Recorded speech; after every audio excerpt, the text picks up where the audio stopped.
On est de retour avec Julien qui va nous faire son premier talk de LFT ou ton deuxième, je sais pas, ton Premier. premier LFT.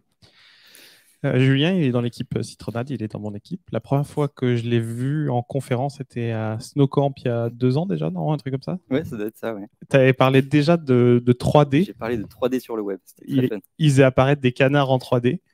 Est-ce que dans cette présentation, il y aura des canards? Peut-être, je ne sais pas, on verra. Peut-être, on verra. Peut-être. Tu vas nous parler de CSS et Shader WebGL.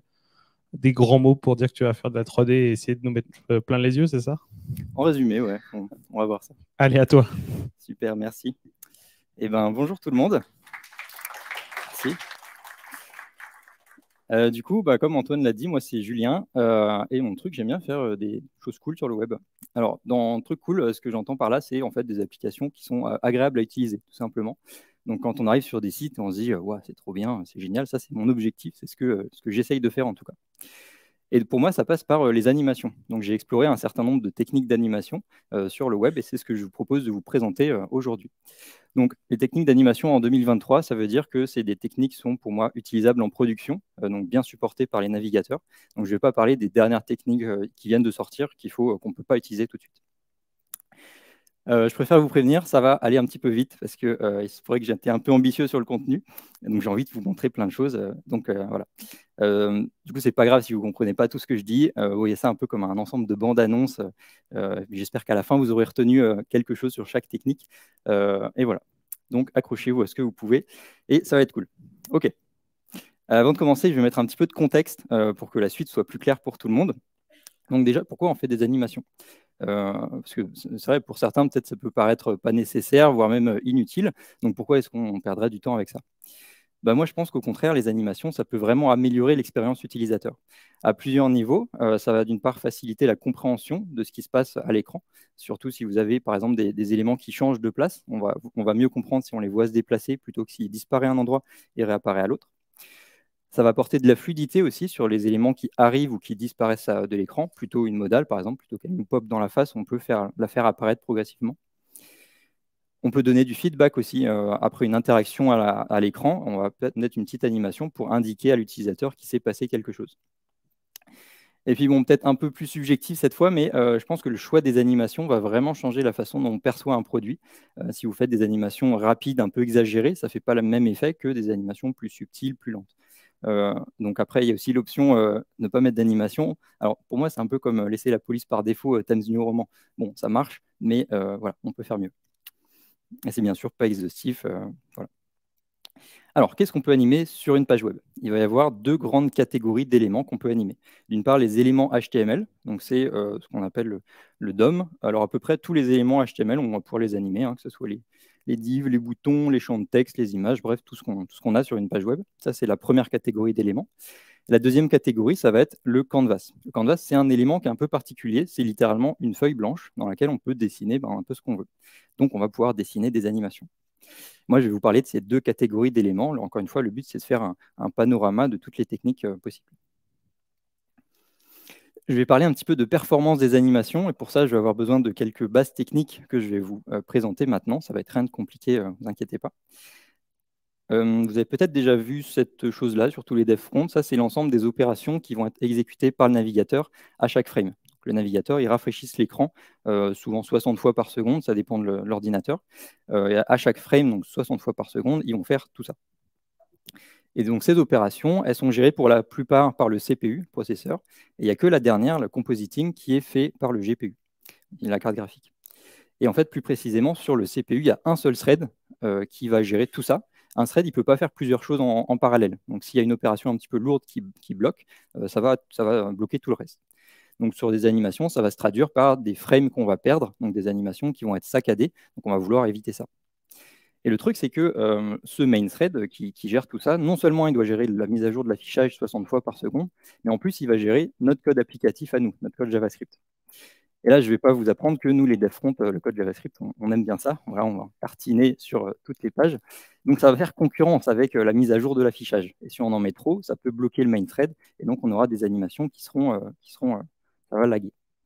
Donc en fait, le but ultime pour des animations performantes, c'est de faire des animations qui vont nécessiter que la dernière étape, qui est le compositing, parce que ça va tourner sur le GPU, et donc peu importe ce qui se passe sur le main thread, l'animation va continuer à tourner. Donc je vais vous montrer comment on peut faire ça. Et pour tester donc, les petites animations, j'ai fait cette arme de destruction massive qui va, c'est un gros bouton qui va tout simplement bloquer le main thread pendant 3 secondes. À ne pas reproduire chez vous, hein, c'est réalisé par un professionnel. Donc en fait, voilà, quand on bloque le main thread, vraiment, il ne se passe plus rien. C'est tout bloqué. On peut voir que le bouton il reste bloqué en effet en état over. Il y a même le curseur de la souris qui est bloqué à l'état de petite main là. Donc vraiment, c'est tout bloqué. Donc ça d'ailleurs, c'est un exemple d'animation qu'on pourra améliorer parce que l'animation est bloquée. Donc c'est pas cool. Voilà, et du coup, je me suis fait des petits raccourcis pour afficher ce bouton sur n'importe quel slide et un autre raccourci pour bloquer le main thread. Donc là, je suis dans de bonnes dispositions pour péter pas mal d'animations. Et j'ai bloqué le main thread. Comment j'ai fait? Ok, voilà. Donc, c'est parti. On va passer à la première partie, les API natives, donc intégrées au navigateur pour faire des animations sur les éléments du DOM, les éléments HTML. J'ai commencé par la technique la plus simple, la transition CSS. Alors attention, simple, ça ne veut pas dire qu'on ne peut rien faire d'intéressant avec. On en reparle dans quelques minutes. La transition CSS, alors j'ai essayé de faire un cas d'usage de chaque technique. Donc là, pour la transition, on pourrait dire c'est un passage d'un état A à un état B, qui sont différents, selon le plus court chemin entre les deux. Voilà. Bon, après avoir fait ça, en fait, si j'ai bien appris un truc, c'est qu'on sous-estime ce qu'on peut faire en CSS. Donc en fait, état A et B, ils ne sont pas forcément différents. Il y a des techniques pour animer d'un état au même état. Et selon le plus court chemin, pas forcément non plus. Des techniques pour décrire une courbe entre l'état initial et l'état final. Donc finalement, c'est juste passage d'un état A à un état B. Voilà. Un exemple ici de transition CSS. Donc j'ai un état initial qui est l'élément à gauche. Quand je clique dessus, je déclenche l'état final qui est l'élément à droite. On a un déplacement ici. Pour déplacer des éléments en CSS, il y a plusieurs mauvaises façons de faire. Il y a une bonne façon de faire. La bonne façon, ça va être avec la propriété de transform, propriété CSS transform, où on peut mettre ici, donc j'ai fait une translation sur l'axe X. Et donc pour déclencher une transition, on va utiliser la propriété transition. On va lui dire qu'est-ce qui va bouger, en l'occurrence la transform, la durée de la transition et la courbe d'interpolation is in out. Donc ça, c'est un exemple simple de transition. Et donc si, ça c'est la bonne façon de faire. Ce qu'il ne faut pas faire, par exemple, c'est animer des marges ou des top, left, ce genre de choses. Si on utilise la propriété transform, en fait, ce qui va se passer, c'est que l'élément qu'on transforme ne va pas influencer, il ne va pas modifier ce qui se passe autour de lui. Donc en fait, là, je fais bouger mon élément, et tous les autres, il ne se passe rien du tout. Et c'est pour ça que c'est performant, c'est parce qu'en fait, d'un point de vue du layout, c'est comme si l'élément n'avait pas bougé, il est resté à sa position initiale. Et du coup, si on fait ça, si je sors mon petit bouton ici, alors ça va aller un peu vite, mais si je bloque le main thread juste après avoir cliqué dessus, voilà, en fait, l'animation se termine. Et donc, si on a ça, ça veut dire que la transition se passe sur le GPU et pas sur le main thread parce que je l'ai bloqué. Donc, la propriété transform, c'est pour ça qu'on l'utilise, c'est que c'est très performant. Je vous ai montré la translation, mais on peut faire la même chose avec des rotations. C'est exactement la même chose, c'est la propriété transform, cette fois avec un rotate 360 degrés. Quelques exemples de transition en conditions réelles. Donc ici, on a un bouton hamburger menu là. État initial, le menu est fermé. État final, le menu est ouvert. On peut faire une transition entre les deux. Et là où ça devient intéressant, c'est qu'ici, j'ai plusieurs éléments. Et je vais avoir en fait une transition par élément. Donc j'ai déjà trois transitions pour les 3 petits traits. Et en fait, une dernière pour tout le conteneur que je fais tourner. Donc là, on commence à avoir des effets intéressants quand on va utiliser plusieurs transitions en même temps. Est-ce qu'on peut aller plus loin, en fait, quand on a plusieurs transitions comme ça, on peut ajouter des petits délais entre ces transitions. On va arriver à ce qu'on appelle en fait l'orchestration d'animation. Ça fait un effet un peu plus organique. Donc ici, si vous regardez bien, il y a le titre qui se lève, ensuite la description et après les icônes qui arrivent. Donc il se passe beaucoup de choses là dans cet effet over. Et ça se fait avec des petits délais, des petites durées qu'on va faire varier sur chacun des éléments. Donc ça se fait facilement, hein. On va juste mettre des transition duration ou transition delay différents sur chacun des éléments. Un petit dernier pour la route, ça c'est si vous pensiez qu'on ne peut rien faire d'intéressant avec les transitions, nous avons ici des transitions en CSS. Alors bon, d'accord, il y a de la 3D, de la perspective et tout, mais en vrai, c'est juste des rotations en CSS. Et vu que c'est des rotations, j'ai utilisé la propriété transform Donc, si je bloque le main thread, il n'y a pas de problème, ça continue.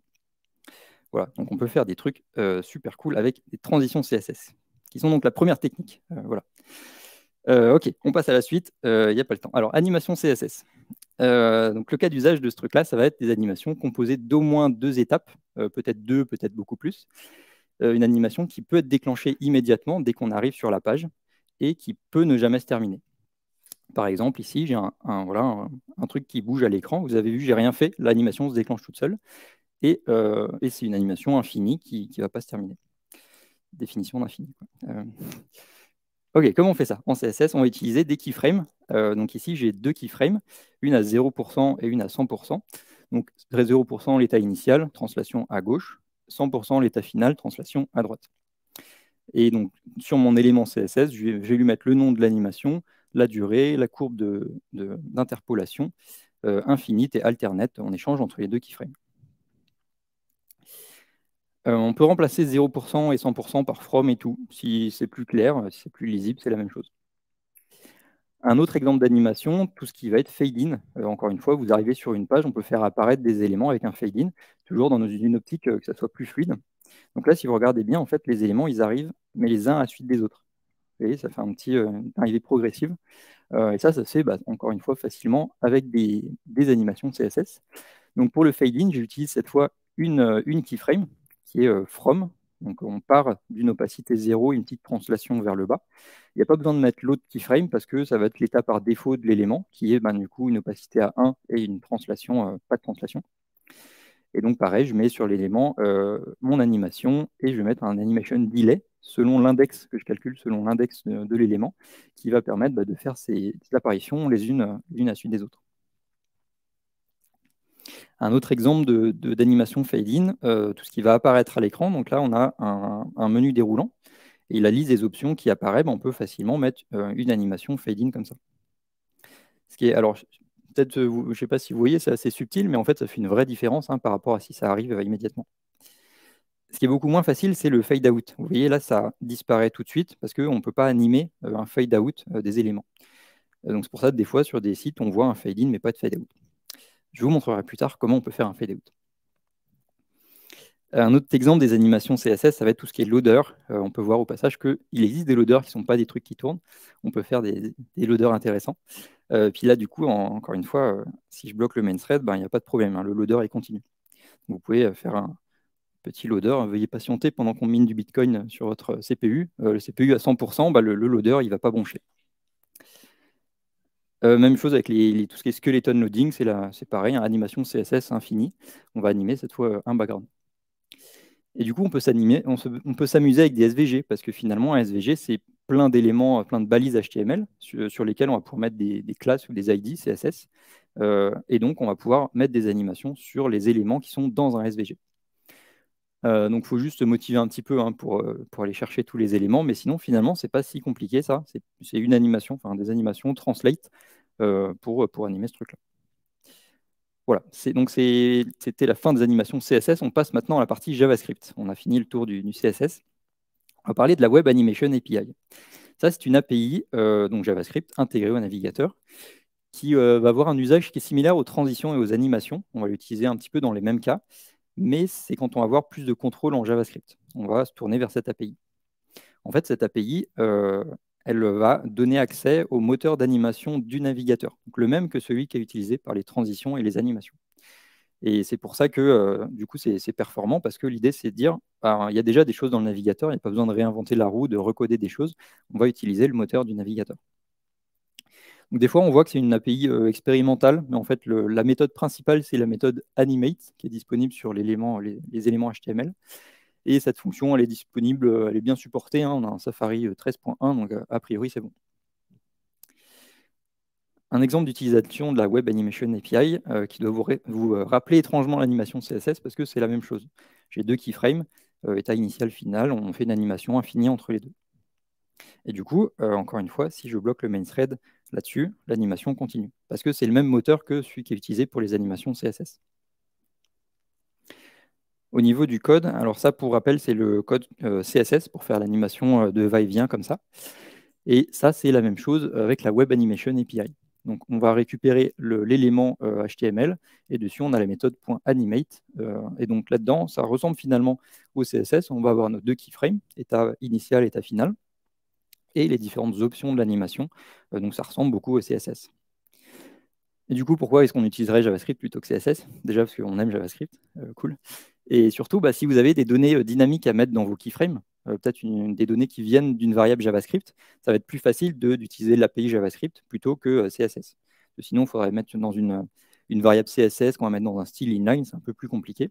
Donc voilà, pour tout ce qui est dynamique, cette API va être plus utile. Et surtout, une fois qu'on a fait notre animation, enfin avec la méthode animate, on récupère un objet animation qui va contenir toute l'API de la Web Animation API, dont des méthodes pour mettre en pause l'animation, pour jouer l'animation. On peut la jouer en sens inverse, etc. Il y a vraiment plein de choses, des événements pour savoir quand c'est fini, etc. On peut aussi régler le current time, donc le curseur de l'animation, un peu comme les vidéos. Donc là, j'ai fait une fonction un peu comme une sigbar sur les vidéos. Démonstration. J'ai repris ma transition CSS que je peux facilement transformer en animation, parce qu'une transition, c'est état final, état initial, état final. Je peux facilement transformer ça en 2 keyframes. Et donc, pareil avec la Web Animation API. Et là, j'ai accès au petit contrôle pour jouer l'animation en sens inverse. Je peux faire pause si j'ai envie, et je peux contrôler le curseur de l'animation. Là, ça commence à être cool. Enfin, en l'occurrence, là, c'est une démo, ça ne sert pas à grand-chose. Mais par contre, vu que je peux contrôler le curseur de l'animation, il n'y a qu'un pas avant de faire des animations au scroll. Parce que c'est pareil, je vais écouter l'événement du scroll et selon la progression, je vais faire bouger le curseur de l'animation. Donc là, finalement, ça se fait en quelques lignes de JavaScript, un petit peu de CSS pour la carte, mais il n'y a pas de librairie, il n'y a pas grand-chose. Je ne dis pas que c'est facile, c'est la différence entre simple et facile. OK, donc ça, c'était pour la Web Animation API. On passe à la dernière API native, qui est le Request Animation Frame. Ça, l'usage, c'est dès qu'on va vouloir faire quelque chose avant chaque frame qui est rendu par le navigateur. Le navigateur, si vous vous souvenez, il fait tout ça à chaque frame, et le Request Animation Frame, il va permettre d'exécuter du code JavaScript ici. Donc, en fait, l'API ressemble à ça, c'est sur l'objet Window, window.requestAnimationFrame. On lui donne une fonction qui va être exécutée avant le rendu de la prochaine frame. Mais du coup, on peut facilement faire une fonction qui va s'appeler elle-même dans un request animation frame, qui va se rappeler ensuite, etc. Donc, on a une boucle, on va pouvoir exécuter du code avant chaque frame. Pour la suite des exemples de code, j'ai fait une petite fonction loop qui est illisible, mais ce n'est pas grave. Le but, c'est je vais pouvoir l'utiliser comme ça. Donc, je vais simplement appeler loop avec ma fonction qui va être exécutée à chaque frame. Il me fait économiser 2 lignes de JavaScript, c'est formidable. Donc, exemple, ici, j'ai mesuré en fait la durée entre chaque appel de la fonction, donc finalement entre chaque frame. Pour ça, j'utilise l'API performance. Donc là, je mets un marqueur sur une frame, et à l'appel suivant, je mets un autre marqueur et je mesure la durée entre les deux. Et avec ça, je vais pouvoir faire un petit compteur de FPS. Parce que, oui, ça s'exécute à chaque frame. Donc voilà, 1 sur la durée, ça fait les FPS. Soit 59, c'est a priori le FPS de l'ordinateur. Cool. Donc, ça m'amène à une phrase que je vais répéter plusieurs fois. Si tu peux le modifier en JavaScript, tu peux l'animer.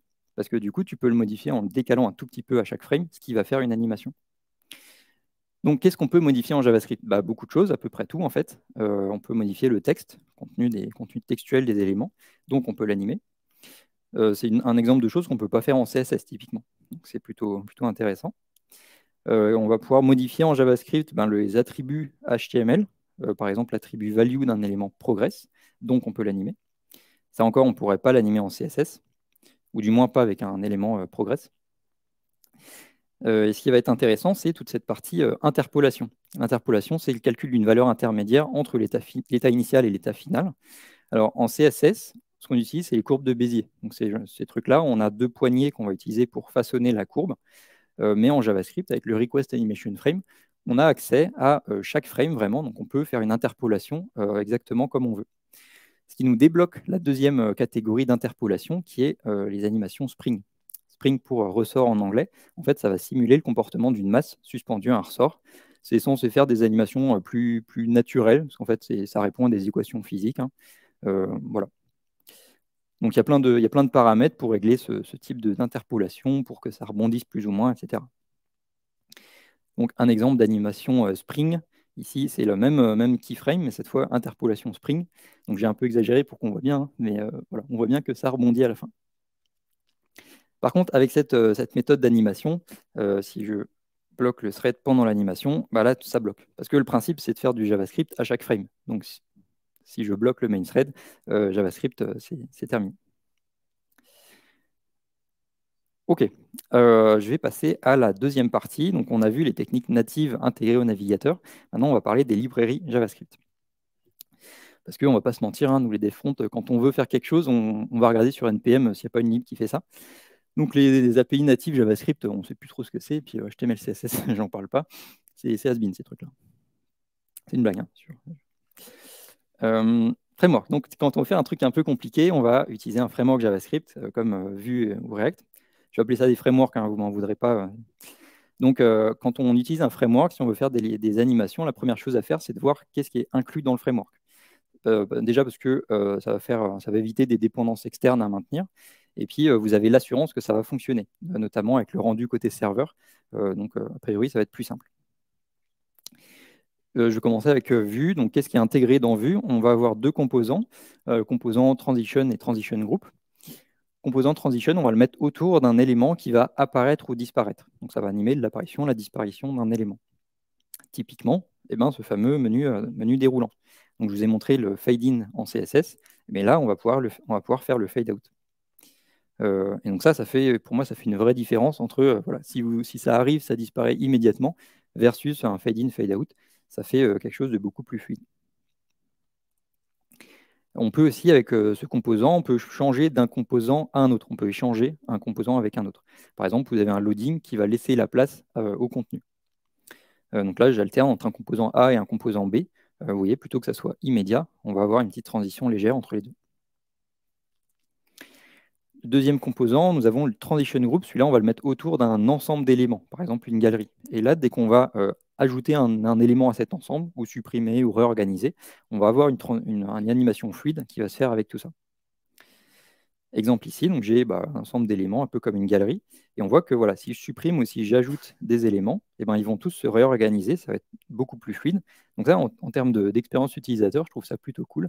Et encore une fois, imaginez que tout se fait immédiatement, c'est pas du tout le même effet que si on a cette réorganisation comme ça. Donc ça, c'est fait avec une technique d'animation qui s'appelle Flip, que j'ai malheureusement pas le temps de vous présenter, mais c'est une super technique, on peut faire énormément de choses avec, pas juste animer un ensemble d'éléments. Et on pourrait penser que c'est pas très performant parce qu'il y a beaucoup de choses qui se passent à l'écran quand même. Mais en fait, l'avantage de cette technique Flip, c'est que si je bloque le main thread pendant l'animation, ça se termine quand même. Et là, c'est un peu magique. Donc ça vient de la technique Flip qui est utilisée et qui permet de faire ce genre d'animation de manière très performante. Donc c'est inclus dans Vue, dans le composant Transition Group. Côté React, ça va aller un petit peu plus vite parce qu'à ma connaissance, il n'y a rien inclus dans le framework. Qui est en fait une librairie, et c'est là la subtilité. Hein, le but des librairies, c'est de ne pas tout faire. Donc ça suit la philosophie de React, qui est faites-le vous-même. Je vais parler un petit peu de Svelte rapidement, parce que Svelte, c'est cool. Svelte est pas mal outillé pour tout ce qui est animation. Il y a plein de fonctions pour faire des interpolations avec des courbes de Bézier, des springs. On a la transition, un peu comme dans Vue. On peut faire du flip aussi. Et voilà, des courbes d'interpolation déjà inclus. Je parle d'Angular parce que pourquoi pas, il paraît qu'il y a des gens qui l'utilisent. Angular, il y a un module d'animation qui est inclus dans Angular, qui a le mérite d'exister et c'est déjà pas mal. Je ne l'ai pas trop utilisé, donc je ne sais pas. OK, donc une fois qu'on a fait le tour de ce qui est inclus dans les frameworks JavaScript, on va regarder ce qui se passe côté librairie. Encore une fois, si ça ne suffit pas, hein, là on passe à l'étape suivante à chaque fois.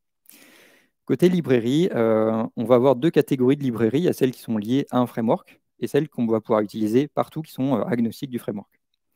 Donc, je vais commencer par React du coup, hein, parce que pour compenser, React, il faut admettre qu'ils ont une des meilleures librairies d'animation qui s'appelle Framer Motion, qui est une solution, je pense, la plus complète pour React.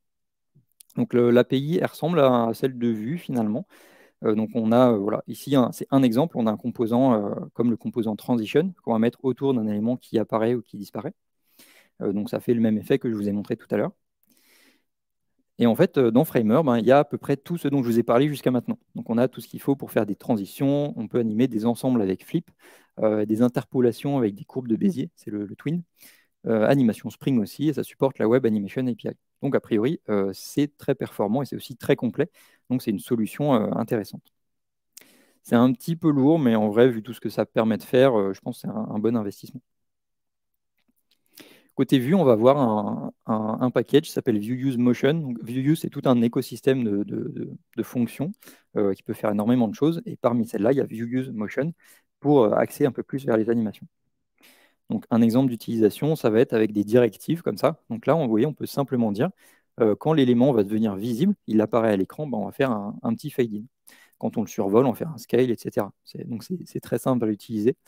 On peut aussi, il y a une API avec les composables. Donc voilà, après, je vous laisserai regarder les documentations. Et ViewUseMotion, si on le combine avec ce qui est déjà inclus dans Vue, dans le framework Vue, pareil, on a accès à pas mal de choses.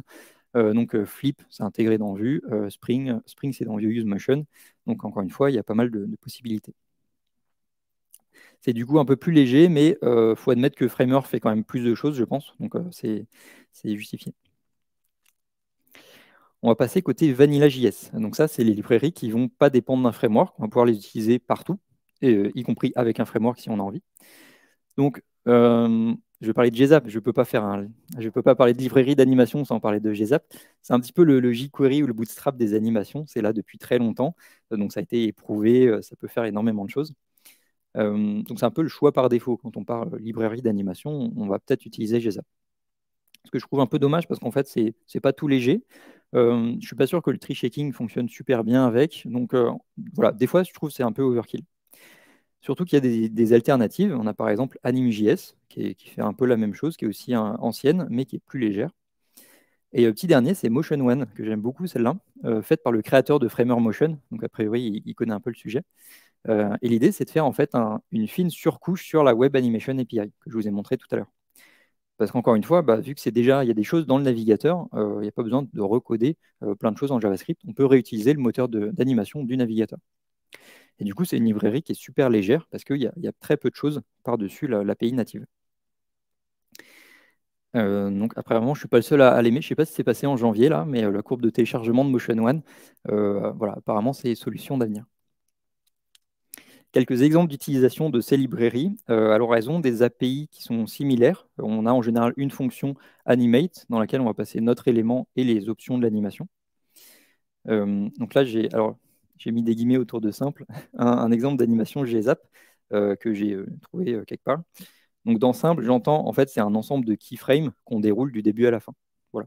Donc l'effet n'est pas simple, mais à coder, voilà, ça se fait bien. D'autres choses qu'on va retrouver dans les librairies d'animation, c'est la notion de stagger ou échelonnement, qui est l'idée d'animer progressivement les différents éléments, les uns à la suite des autres. Donc là, on va donner un ensemble d'éléments et on va mettre un petit délai entre chaque animation. On peut faire du coup un effet de ce genre-là, donc les éléments qui vont arriver progressivement. Bon, je vous ai montré qu'on peut faire ça en CSS, donc il n'y a peut-être pas besoin d'une librairie juste pour ça. Par contre, ce qui est plus compliqué à faire en CSS, c'est qu'on peut faire ça sur des grilles. Et là, ça devient fun. Donc, vous imaginez, vous avez une galerie, des items qui finissent de charger, vous allez pouvoir la dévoiler, votre galerie, avec un petit effet comme ça. Autre chose qu'on va retrouver dans les librairies, tout ce qui est animation de scroll ou la visibilité des éléments. Donc, par exemple, ici, j'ai une démo où j'ai une progress bar en dessous qui est animée selon la visibilité de la carte jaune.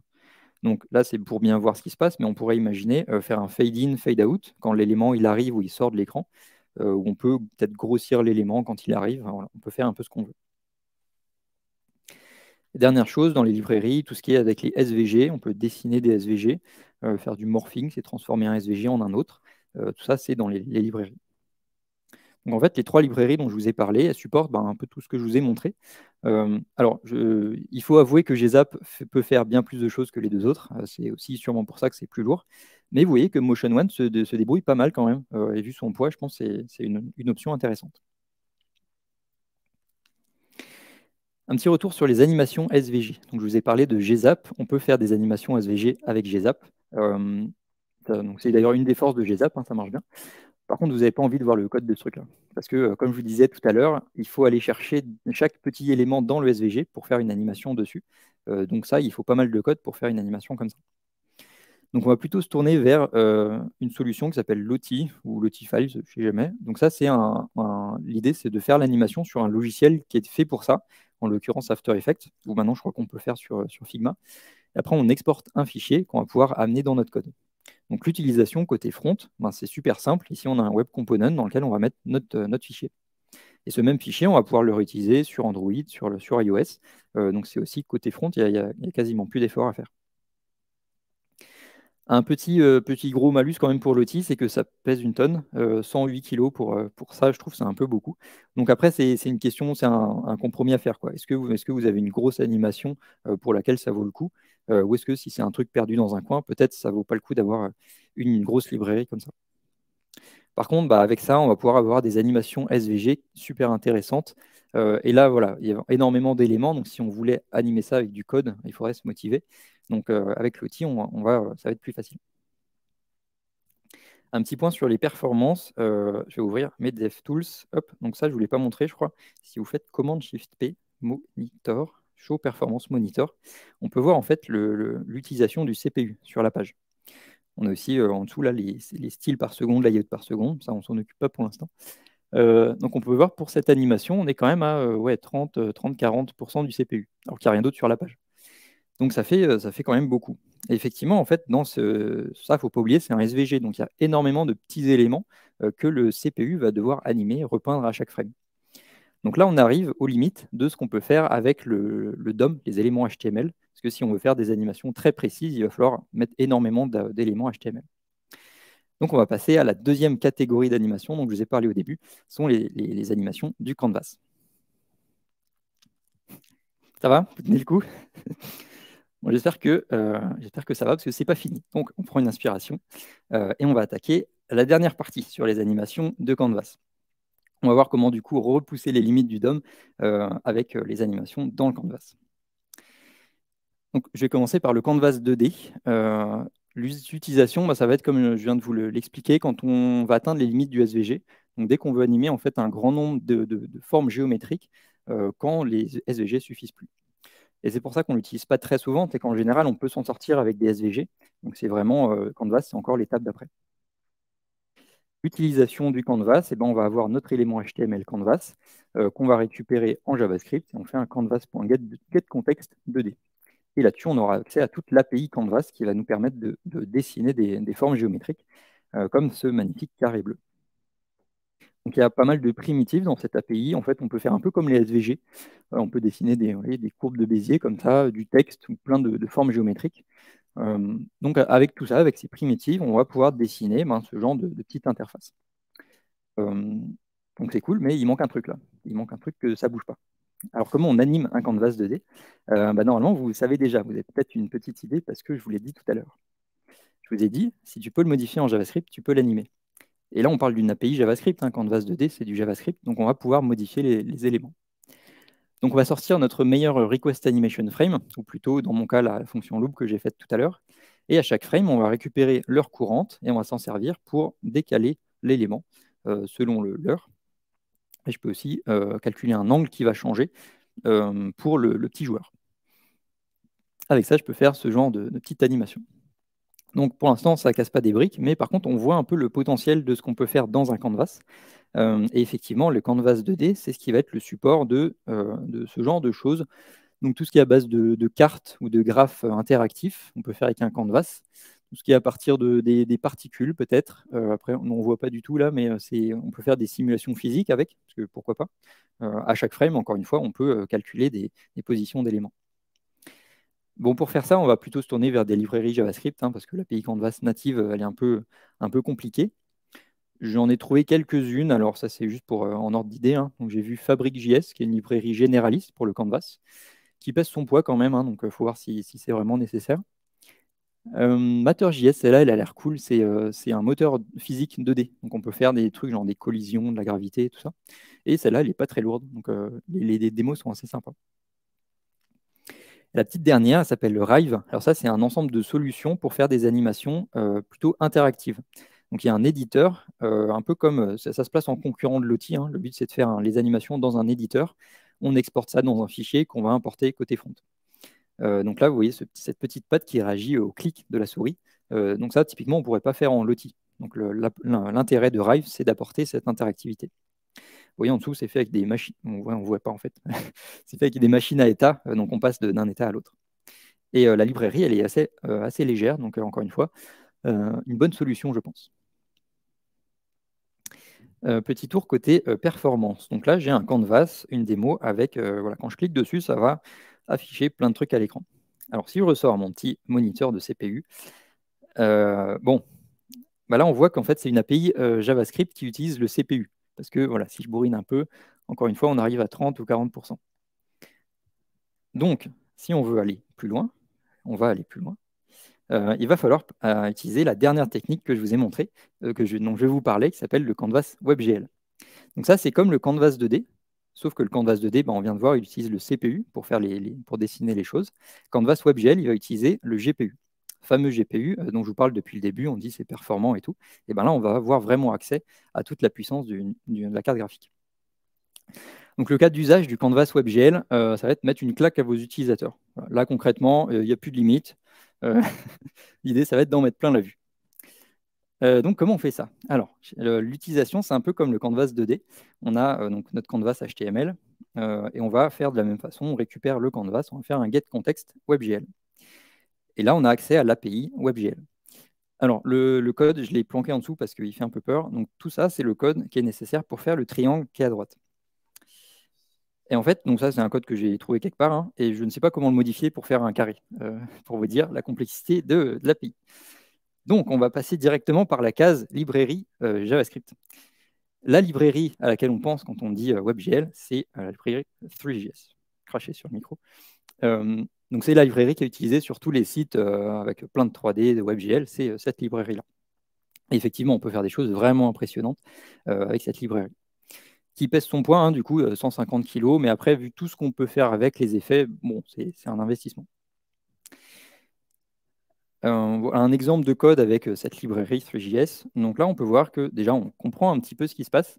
On voit qu'on manipule des objets, il y a une géométrie, des matériaux, une caméra. Donc là, au moins, on peut comprendre ce qu'il y a dans le code. Et un petit truc qui est caché ici, caméra.position.z égale 1. Tiens, ça veut dire qu'on peut modifier la position d'un élément en JavaScript.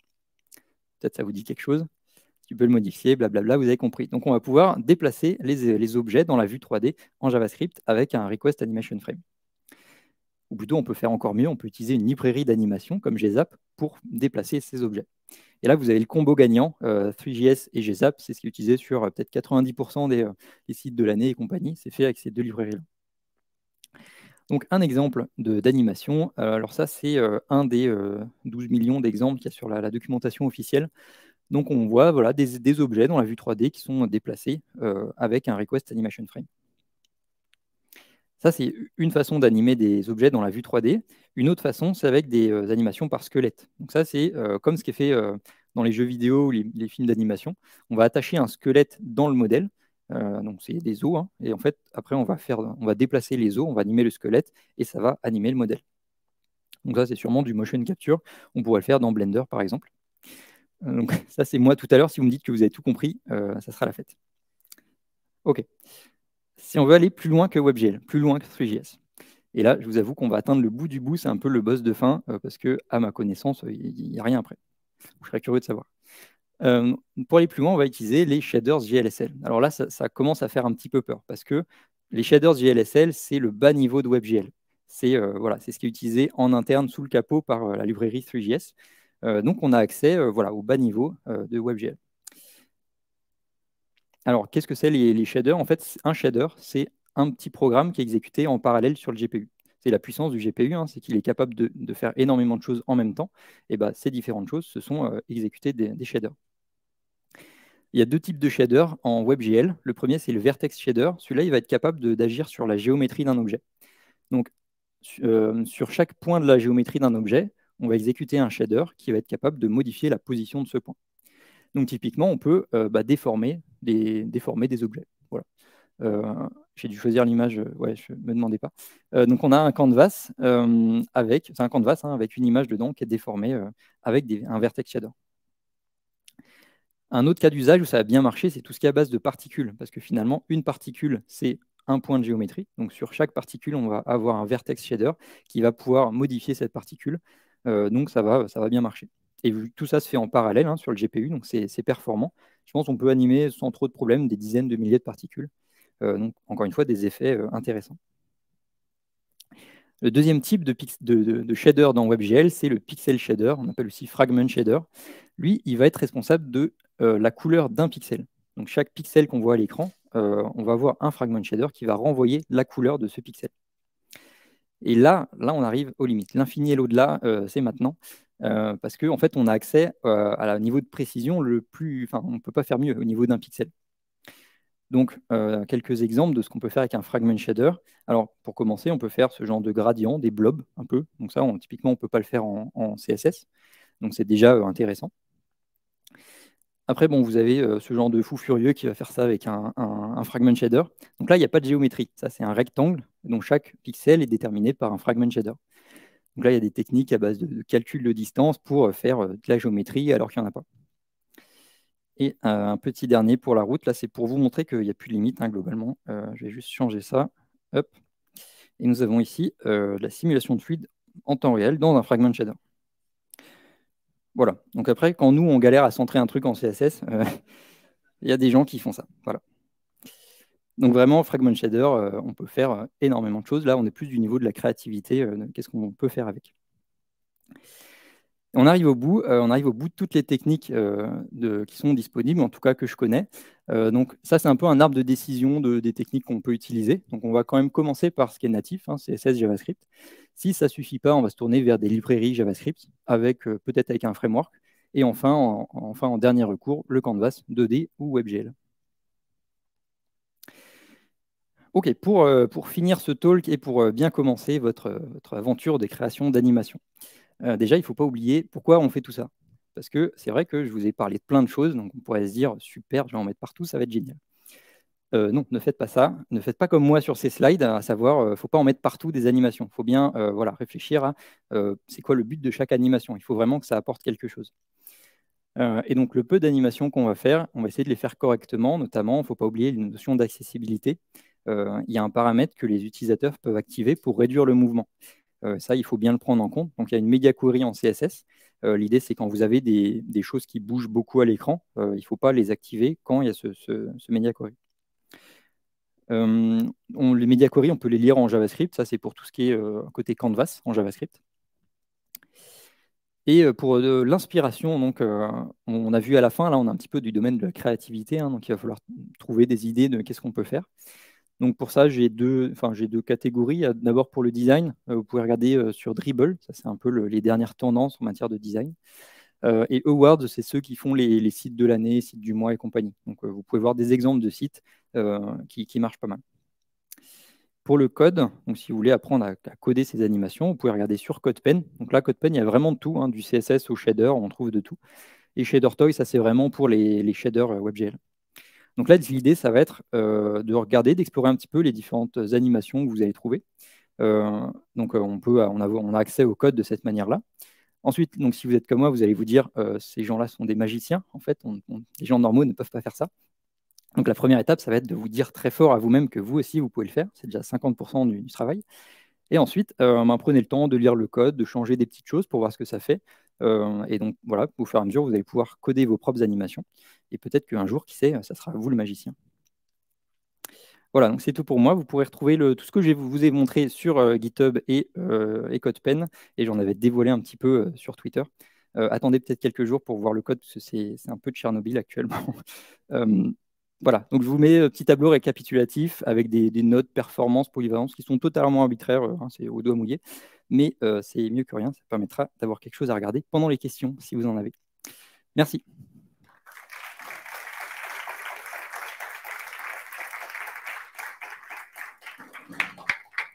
Il est déjà presque midi, on va se laisser quelques questions pour Julien. Est-ce qu'il y a dans la salle des questions sur les animations? Oui, il vous a scotché.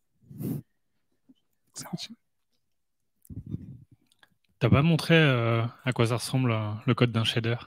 Ah ouais, j'avais la slide, mais pas le temps. Donc, c'est un autre langage, GLSL. C'est un langage qui ressemble un peu au C, donc c'est plus bas niveau. Donc, c'est une autre syntaxe à apprendre.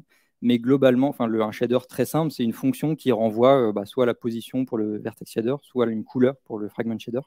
Donc après, voilà.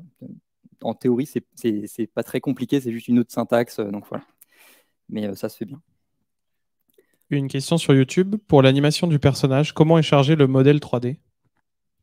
Le personnage qui danse là.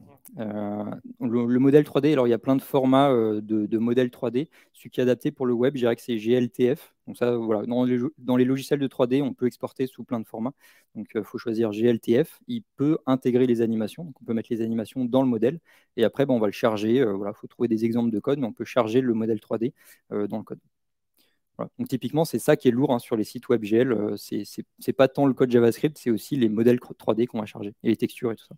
C'est Bruno Simon là, qui fait pas mal de tutos sur Tree et Ouais, comment voilà, faire de la 3D. C'est un peu la formation de référence sur 3JS, 3JS Journey par Bruno Simon. Yes. Ah, une question d'un certain Antoine.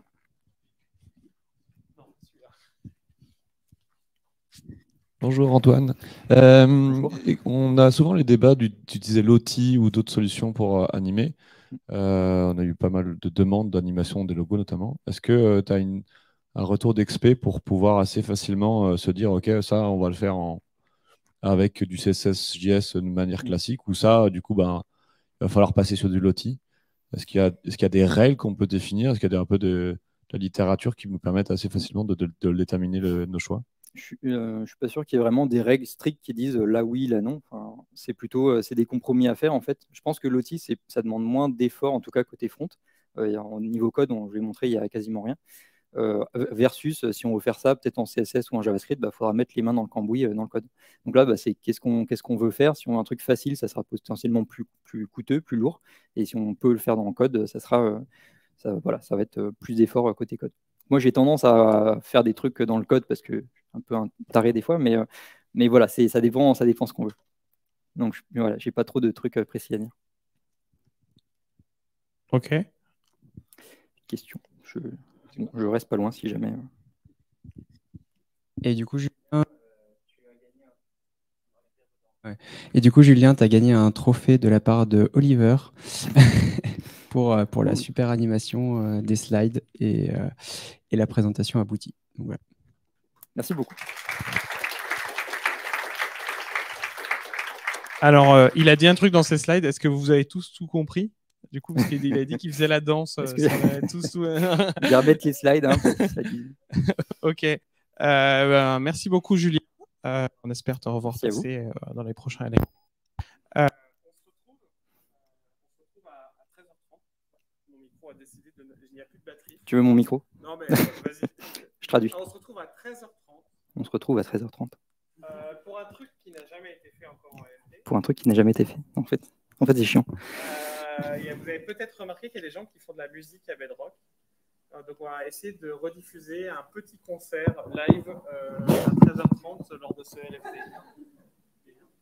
Gratuit, à 13h30, ici même. À tout à l'heure.